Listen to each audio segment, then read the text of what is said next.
Olá, tudo bem com você? Nós estamos meditando na Bíblia em ordem cronológica. Hoje nós vamos dar continuidade a Lucas, capítulo 17, a partir do versículo 1 até o 10, né? E como nós estamos lendo a Bíblia em ordem cronológica, nós estamos salteando todos os livros e lendo todos os acontecimentos na ordem que aconteceu. E eu peço, se você gosta do vídeo, tem gostado do conteúdo, dê o seu gosto, partilhe o vídeo com outras pessoas, incentive elas a lerem a Bíblia junto com a gente, tá bom?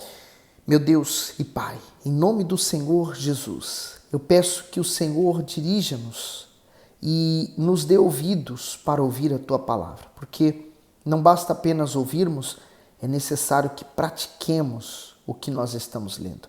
E essa é a virtude que tem na Tua palavra, podemos praticá-la. Meu Deus, eu entrego nas Tuas mãos essa meditação e tudo que vamos fazer. Em nome de Jesus. Amém. Lucas 17, versículo 1. E disse aos discípulos: é impossível que não venham escândalos, mas ai daqueles por quem vierem. Melhor lhe fora que lhe pusessem ao pescoço uma mó de atafona e fosse lançado ao mar, do que fazer tropeçar um desses pequeninos. Então, escândalos, né? É a coisa mais natural que vai acontecer e acontece e sempre acontecerá. Porque aonde começou os escândalos? Já no jardim, quando Adão e Eva decidiram desobedecer a palavra de Deus. Ali foi o primeiro escândalo.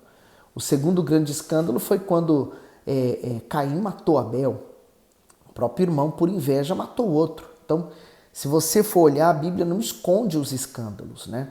As quedas, os erros, os acertos também. Então, não há por que nós ficarmos escandalizados quando um pastor, um bispo sai da obra, ou quando um obreiro peca, ou quando acontece algo de ruim. Sabe, não existe igreja perfeita. Se você está em busca de uma igreja perfeita, então eu quero dizer para você que ela não existe. Ela existe no céu, mas aqui na terra não. Porque existem homens e todos os homens somos falhos. Nós não somos perfeitos. Então, não existirá na terra igrejas perfeitas. Então, aqui o Senhor Jesus está dizendo que aqueles que causam o escândalo, né, os causadores do escândalo, porque eles não vigiaram, era melhor que eles colocassem uma pedra, né, uma pedra muito pesada e se lançassem no mar. Quer dizer, que ele desaparecesse, que era melhor isso, né, a morte, do que ele causar escândalos aos mais fracos. Por isso que Paulo ele fala muito, né, muitas vezes para os coríntios, para os gálatas, que nós devemos vigiar, né, ter o cuidado com aqueles que estão começando na fé agora para não escandalizar a eles. Então, é isso que ele quer dizer. No 3, olhai por vós mesmos. E se teu irmão pecar contra ti, repreende-o, e se ele se arrepender, perdoa-lhe. O comentário diz assim: olhai por vós mesmos. Antes de ensinar sobre o perdão, o Senhor Jesus mandou cada pessoa atentar a si mesma. Significa que em nossa caminhada temos que nos atentar cuidadosamente à nossa conduta, a fim de não ofendermos ou fazermos os outros tropeçarem na fé. Ferir a si mesmo é uma loucura, assim como é uma insanidade ferir os outros, pois isso gera dor tanto naquele que foi ofendido quanto naquele que ofendeu. E aí eu vejo, né? Olhai por vós mesmos. Ele está falando sobre o escândalo, mas ele diz, então vigie você para não ser o escândalo também. E para não fazer isso. E ele falou, e se seu irmão pecar contra você? Quer dizer, aonde que nós vamos ter um irmão pecando contra o outro? Na comunidade, na igreja, né? Porque nós falhamos, eu posso falhar com você, eu posso falhar com uma pessoa da minha igreja, né? Então, aonde eu vou praticar o perdão? Quando alguém falha comigo. Então, pelo lado negativo, eu só vou ver que a pessoa errou comigo e eu vou ficar magoada com ela. Mas pelo lado positivo, eu vou ver que eu posso praticar a palavra de Deus perdoando. Não é fácil, mas eu posso praticá-la, né? O lado positivo das coisas. No 4, e se pecar contra ti 7 vezes no dia, e 7 vezes no dia vier ter contigo dizendo arrependo-me, perdoa-lhe. O comentário diz assim, perdoa-lhe. A mensagem do Evangelho é fundamentada sobre o perdão. Ela é essencial porque todos estão sujeitos a errar, até mesmo os mais fiéis. Ao dizer que o perdão deve ser dado 7 vezes ao dia, o Senhor Jesus não estava ensinando o limite diário para essa ação, e sim que a pessoa ofendida precisa ter misericórdia a ponto de perdoar o seu ofensor quantas vezes for necessário. Aí você imagina, né? A pessoa fala, ó, tô contando, hein? Já são 6, agora são 5. Não, é o perdão sem limites, né? Por isso que se alguém tem errado consigo, está na hora de você praticar a palavra de Deus, perdoando. No 5, disseram então os apóstolos ao Senhor, acrescenta-nos fé. Comentário que o bispo faz, acrescenta-nos fé. Os discípulos se acharam incapazes de cumprir o elevado princípio do perdão ensinado pelo Senhor Jesus. Por isso, pediram para terem a fé aumentada. A natureza humana tem a forte tendência de abrigar dentro de si maus sentimentos e desejos de vingança, e isso é fortemente alimentado pela cultura do mundo. Porém, se a palavra instrui o homem a perdoar as ofensas recebidas, é porque Deus lhe dará condições para cumprir a sua vontade, por meio da fé. O Espírito Santo capacita plenamente aqueles que desejam obedecer a esse preceito divino. Os próprios apóstolos disseram, acrescenta-nos fé, mas tem uma razão. Naquele momento, eles ainda não haviam nascido de Deus. Eles eram apenas seguidores do Senhor Jesus. Mas nem o próprio Senhor Jesus eles conheciam como Deus ainda. Eles viam Jesus, mas eles pensavam ainda nas coisas da terra. O nascido da carne, ele não consegue discernir as coisas do Espírito. Então, o perdão, o abandono do pecado, tudo isso vem através do Espírito Santo.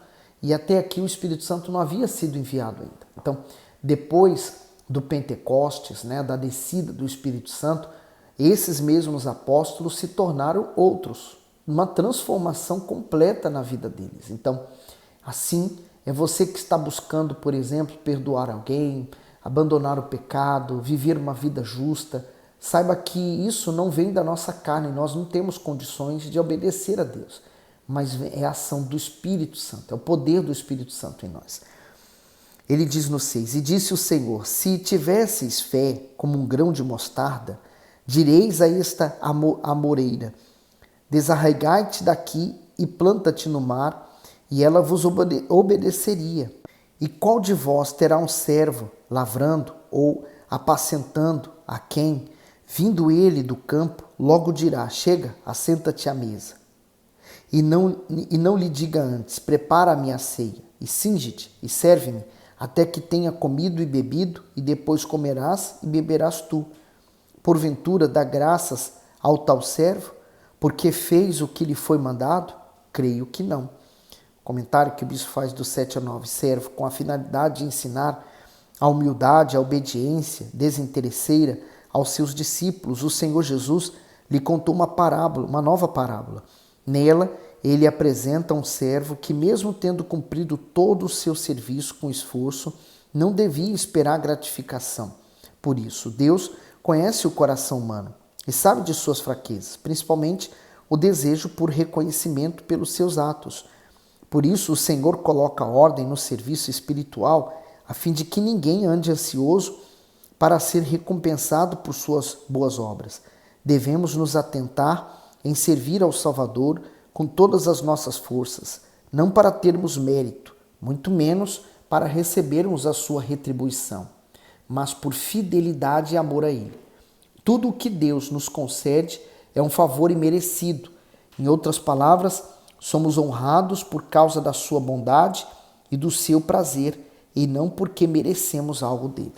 E eu termino no 10, assim também vós, quando fizerdes tudo o que vos for mandado, dizeis, somos servos inúteis, porque fizemos somente o que devíamos fazer. Comentário final, servos inúteis. O Altíssimo é perfeito e glorioso, por isso não há nada que o ser humano faça que possa aumentar ou diminuir a sua grandeza. Portanto, ainda que um servo obedeça aos mandamentos, ore, jejue, perdoe quem o ofendeu, evangelize e faça tudo o mais que lhe for exigido, ainda assim possui falhas. Por esse motivo, não deve nutrir expectativas de que realiza muitos ou notáveis feitos para Deus, a ponto de acreditar que ele lhe deve algo. Essa era uma resposta aos religiosos que reivindicavam glórias para si por se julgarem cumpridores fiéis da lei. Eles se consideravam dignos, bons, justos e merecedores de privilégios espirituais, de tal forma que era como se Deus ficasse sempre em dívida com eles. Às vezes a pessoa não compreende bem essa questão do servo, né? Dele se considerar inútil, mas é simples. O ser humano, por exemplo, quando ele faz uma coisa para o outro, ele espera uma retribuição por isso, né? Ele espera um retorno, talvez não imediato, mas no futuro. Eu faço um bem para uma pessoa, espero que mais tarde ela reconheça o bem que eu fiz e quando eu precisar ela fará para mim também. Então, ela leva isso para a esfera da fé, para a esfera de Deus. Então eu vou dar uma oferta e espero que Deus veja meu esforço através da minha oferta. Eu vou jejuar e espero que Deus veja o meu sacrifício no jejum e me responda. Então eu vou orar e vou crer e espero que Deus me responda. Quer dizer, ela está fazendo sempre à espera de algo. Com tudo que diz respeito a Deus, nós devemos fazer com carinho, com amor, né? Agrada-te do Senhor. Quer dizer, eu me preocupo em agradá-lo, só isso. E o mais ele fará. Então ele vai cumprir o que está escrito, naturalmente, sem esforço e sem que eu o cobre. Mas quando nós fazemos isso, nós temos tudo de Deus, porque ele é, sobretudo, o Deus a quem nós servimos. O servo, ele não espera que seu Senhor, como ele disse o Senhor Jesus, fala, não, senta aqui, vamos comer. Não, ele não espera por isso. Se isso acontecer, maravilha. Mas se não acontecer, ele está ali para servir. Então, é essa condição de servo que nós temos que ter diante do nosso Senhor todos os dias. Agora, nós vamos pular para o livro de João, capítulo 11. Estava, porém, enfermo um certo Lázaro, de Betânia, aldeia de Maria e de sua irmã, Marta.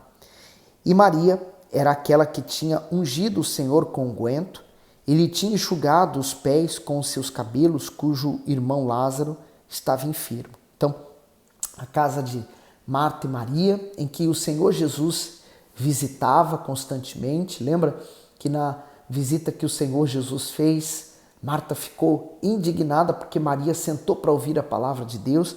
Mas veja qual foi a ação de Maria depois, né, mais tarde.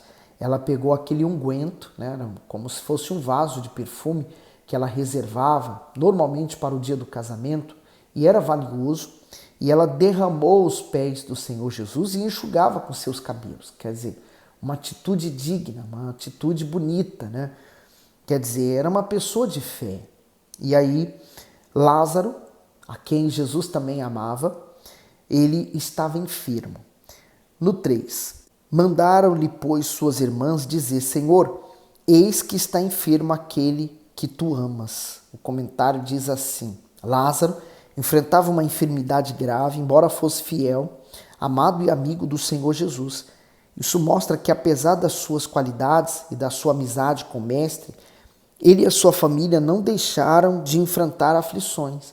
Da mesma forma, não será poupado das tribulações e das angústias aquele que é dotado da fé sobrenatural. No entanto, encontrará forças para vencer nas dificuldades. Marta e Maria, ao vivenciarem o problema, tiveram uma atitude correta, que foi buscar a ajuda do Salvador. Então, como disse bem o bispo, a atitude deles de buscar ajuda e depois, ele está enfermo quem tu amas. Quer dizer, ele, apesar de Jesus amá-lo, né, e dele ser o próprio Deus ali naquele momento encarnado, isso não livrou ele de passar aflições, né, passar por problemas. No 4, Jesus, ouvindo isto, disse, esta enfermidade não é para a morte, mas para a glória de Deus, para que o Filho de Deus seja glorificado por ela. O comentário diz, para a glória de Deus. Há momentos em que a dor, a vergonha e o fracasso parecem ser os únicos resultados à vista. Porém, a fé tem poder ilimitado. Quem crê continuamente nunca será vencido pelos problemas, nem mesmo por aqueles que aparentam ser insolúveis. Se estivermos unidos ao Senhor Jesus, nossas adversidades se transformarão em motivo de glória e exaltação para Deus. Acredito que a pessoa que foi avisar ouviu essa palavra e levou esse recado também. Então essa enfermidade não é para a morte, mas para a glória de Deus. Então havia um propósito naquilo que estava acontecendo. E Deus tem o controle de tudo. Se a nossa vida está nas mãos de Deus, então a minha vida tem um propósito e tudo vai acontecer de acordo com a vontade dele. Então, e qual era o propósito? Para que o Filho de Deus seja glorificado por ela. Esse era o principal propósito naquela ocasião. Então, ele estava enfermo e Jesus falou que não era para a morte, era somente eles crerem. Essa era a determinação de fé. Então, veja que a situação difícil chegou, o momento em que eles precisavam usar a fé e continuar crendo no que Jesus falou. No 5, ora, Jesus amava a Marta e a sua irmã e a Lázaro. Quando ouviu, pois, que estava enfermo, ficou ainda 2 dias no lugar onde estava. E o comentário daqui diz assim, ficou ainda 2 dias. A demora do Senhor em atender ao chamado para socorrer Lázaro tinha um propósito. Ao curá-lo, o Senhor Jesus seria glorificado, mas ao ressuscitá-lo, seria reconhecido e exaltado como Filho de Deus. Quem poderia contestar a morte de alguém que ficou sepultado por 4 dias? O Altíssimo deseja ajudar imediatamente aquele a quem ama e para isso empenha todos os esforços. No entanto, nem sempre o seu auxílio vem no momento em que esperamos. Quando ele demora a nos atender, não significa que esqueceu, e sim que prepara bênçãos maiores e melhores para nós. Se você tem urgência na resposta divina, afaste a ansiedade e o desespero de perto de si, para que isso não impeça de ver as maravilhas de Deus em sua vida. Bom, vamos pensar, né? Quantas vezes nós oramos e realmente parece que Deus está em silêncio na nossa vida, né? Não há resposta, não sentimos nada, parece que não houve, a sensação é que a oração bateu no teto e voltou para nós. Mas você não pode viver pelo que você vê, nem pelo que sente. O justo vive pela fé. A fé é a certeza. Então, é nessa certeza que você tem que estar apoiado. É na palavra de Deus. E por vezes, o próprio Deus, né, nos deixa sem resposta. Nos deixa assim como se fosse no vazio. Para ver qual é a nossa fé. E não porque Ele precisa testar nossa fé. Mas para que nós venhamos nos conhecer. Esse momento em que nós nos sentimos sozinhos, eles são bons, eles são propícios e ele vai nos beneficiar mais tarde. Felizmente a ansiedade, né, ela é uma consequência de uma fé enferma, né? A ansiedade, ela nos afasta daquilo que nós queremos, né? O que é a ansiedade? É a incredulidade. Você não está crendo no que Jesus falou. Então, quando você afasta a ansiedade de você, dos seus caminhos, você está afastando também aquilo que está te afastando de Deus. E aí você passa a crer e ver o milagre. E continua aqui, no 7. Então, depois disso, disse aos seus discípulos, vamos outra vez para a Judeia. Disseram-lhe os discípulos, Rabi, ainda agora os judeus procuravam apedrejar-te e tornas para lá? Jesus respondeu, não há 12 horas no dia? Se alguém andar de dia, não tropeça, porque vê a luz deste mundo. Mas se andar de noite, tropeça, porque nele não há luz. Então, quer dizer, ele é a luz. O próprio Senhor Jesus é a luz. Então, quem anda na luz não tem medo das trevas. 11. Assim falou, e depois disso disse-lhe, Lázaro, nosso amigo, dorme, mas vou despertá-lo do sono. Disse, pois, os seus discípulos, Senhor, se dorme, estará salvo. Mas Jesus dizia isto da sua morte. Eles, porém, cuidavam que falava do repouso do sono. Então, pois, Jesus disse-lhe claramente, Lázaro está morto. Por isso que vem muitas pessoas e falam assim, agora ele está dormindo, há um descanso, né? Eu não sei, a pessoa morre. Se ela morreu em Jesus, realmente, ela vai para o seio de Abraão, como disse o Senhor Jesus, né? Ela vai para aguardar o dia do grande julgamento. Agora, se a pessoa morreu sem a salvação, então ela está perdida. E no caso, o Senhor Jesus falou que ele realmente estava dormindo, mas o sono da morte no caso. E ele então estava sendo enterrado. Lembra que Jesus ele demorou 4 dias para chegar. E diz assim, no 15, e folgo por amor de vós, de que eu lá não estivesse, para que acrediteis, mas vamos ter com ele. Então, ele falou, olha, senhora, eu estou feliz porque eu não estou lá. Ele morreu sem que eu estivesse lá, mas agora vocês vão acreditar no que eu vou fazer. E vamos ter com ele, quer dizer. Aí olha só, disse pois Tomé, chamado Dídimo, aos discípulos, vamos nós também para morrermos com ele? Quer dizer, Dídimo é gêmeos, ele era gêmeo com outra pessoa, né? Com o irmão ou irmã dele, enfim. Disse pois Tomé, lembra que Tomé é aquele incrédulo que só crê se vê, ele não estava entendendo nada. Ele disse, vamos também nós para morrermos com ele? Quer dizer, ficou em dúvida, talvez ele já estava até pensando em desistir. 17. Chegando, pois, Jesus, achou que já havia 4 dias que estava na sepultura. O que vem após isto? Bom, vamos descobrir nos próximos vídeos, tá bom? Que Deus continue abençoando e iluminando sempre você. E no próximo vídeo vamos falar sobre o que o Senhor Jesus fez com seu amigo Lázaro.